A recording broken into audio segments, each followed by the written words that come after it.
बाढ़ विधानसभा में बाबा बख्तौर की भव्य पूजा, रविशंकर सिंह जाह्नवी को ग्रामीणों ने किया सम्मानित।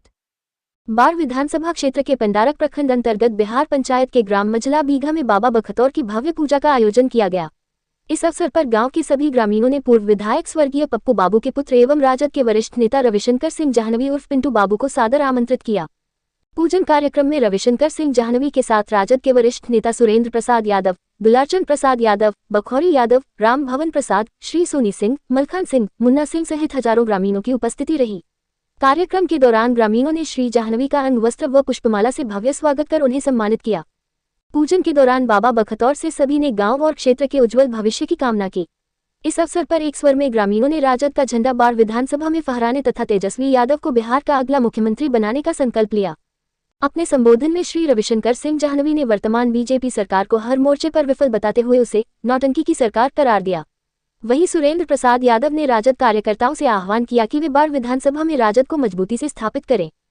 उन्होंने कहा कि स्वर्गीय पप्पू बाबू के बाद यदि कोई विकास पुरुष बनने की क्षमता रखता है तो वो रविशंकर सिंह जाह्नवी ही हैं। दुलारचंद यादव ने भी राजद की जीत के लिए जनता से तन, मन और धन से सहयोग का संकल्प लेने की अपील की, जिसे उपस्थित जनसमूह ने पूरे जोश और उत्साह के साथ स्वीकार किया।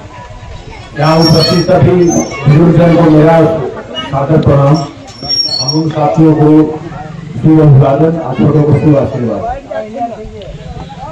मैं रविशंकर जाह्नवी पिंटू सिंह आप सभी लोगों से यही नाम निवेदन करने आया हूँ। इस बार का जो चुनाव होगा तो उसमें राजद पार्टी का झंडा गाड़ देना है। क्यों गाड़ देना है? भाजपा ने 5 योजनाएं लागू की। पहला नोटबंदी, उसमें असंख्य लोग हमारे मारे गए और जो भी छोटा मोटा उद्योग धंधा था वो खत्म हो गया। नोट छापे भी तो नोटबंदी कर दिया जा सकता था। उसका जीएसटी लाया, 3, 4, 5, 6 महीना बहुत सारे छोटे छोटे लघु उद्योग हमारे बंद हो गए। 30% जीएसटी चला, 5%, 10% चला जाएगा, धीरे धीरे बढ़ाते, पहले बढ़ाता फिर घटाता। दूसरे लाए ट्रांसपोर्ट भी। हमारा देश 2 महीने तक पूरा चक्का जाम रहा ट्रक। छोटे छोटे उद्योग धंधों पर उसका भी असर पड़ा। उद्योग धंधे पर सामान नहीं पहुंचा, कहीं पर सामान को बना हुआ सामान लोगों के पास रहा। दूसरे लाया किसान भी। आज भी टल्ला साहब हमारे किसान नेता जो है वो अमरण अनशन कर रहे हैं, किसान भी। फिर उसने लाया अग्नि भी। अग्नि भी जंगल और पहाड़ में नहीं लड़ सकता।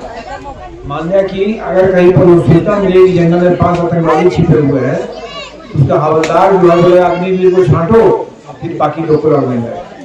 ये 5 योजनाएं देश के विघटनकारी तत्वों की तरह काम कर रही है।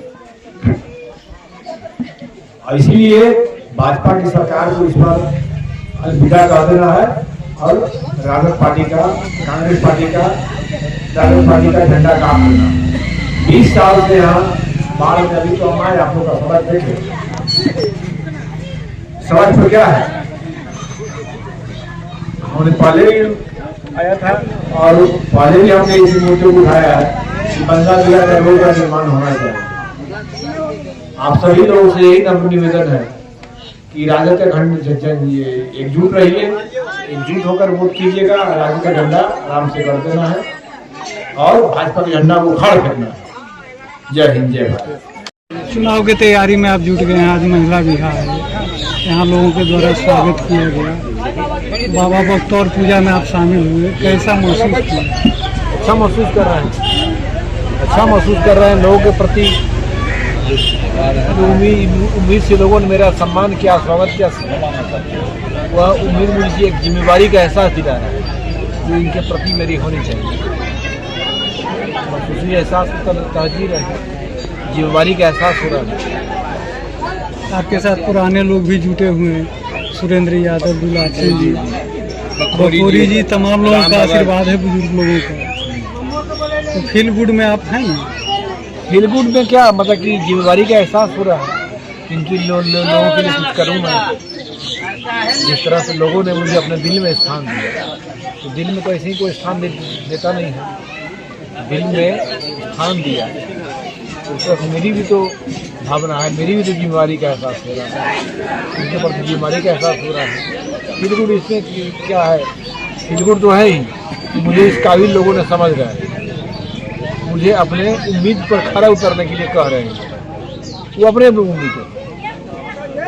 ये तो अपने आप में एक अच्छा चीज़ है और एक फील गुड होने का या ये अपरिहार्य का कारणों से अच्छा लग रहा है, लेकिन एक जिम्मेदारी का एहसास है, बीमारी का एहसास भी है। लोगों में सुदूर टाल में इतने लोग जुट गए आपके स्वागत में, सब आपके पिताजी का जय जयकार कर रहे हैं, आपका जय जयकार कर रहे हैं। कहीं जन आकांक्षा आपके प्रति है, आपके प्रति टकटकी लगाए हुए लोग हैं, इस लिहाज से हम पूछे। नहीं, आपका पूछने का लिहाज बिल्कुल ही सही है। लोग अपने उम्मीदों में, अपने जीवन में ईश्वर से क्यों हम पूजा करने जाते हैं? अपनी आस्था, निष्ठा और विश्वास करना, आस्था, निष्ठा और विश्वास करना, जो उस ऊर्जा के प्रति है, जो उस मूर्ति के प्रति है, जो उस मंदिर के प्रति है। तो लोगों ने मेरा जिस तरह से स्वागत सम्मान से ये किया, उस तरह से मुझे भी तो उनके प्रति जिम्मेदारी का एहसास हो। दुलाचंद जी बता रहे थे कि कहीं पर आप थोड़ा सा पीछे हट रहे हैं किसी मामले को। ना, दुलाचंद जी पुराने गार्जियन हैं, वो अपना कुछ भी कह देते हैं। मैं किसी मामले से पीछे नहीं हट रहा हूँ, वो जैसा आदेश करेंगे वैसा मैं करूँगा। जनता में जिस तरह से है कि अभी भी पप्पू बाबू के जो लगाए गए विकास का शिलापट है, विरोधियों से अभी तक खत्म नहीं हुआ है, तो क्या पिंटू सिंह उस शिलापट को फिर से नया करने की कोशिश करेंगे? देखिए, एक रेखा जो खींची हुई है, उसको बिना मिटाए, बिना काटे, बिना छांटे उसको छोटा करना, तो उससे बड़ी लंबोत्तर रेखा उसके बगल में खींच दी है। तो मेरे पूज्य पिताजी ने जो भी काम यहाँ के लोगों के लिए किया, जैसा भी उन्होंने जनता और नेता की दूरी को उन्होंने खत्म कर दिया, वो लोगों को अपना परिवार मानते हैं, एक परिवार की तरह लोगों को ट्रीट करते हैं। तो मेरा भी, मुझसे भी लोगों ने उसी तरह का उम्मीद रखा है। मैं कोशिश करूँगा कि मैं उनकी उम्मीदों पर 100% खरा उतरूँ। Thank you sir.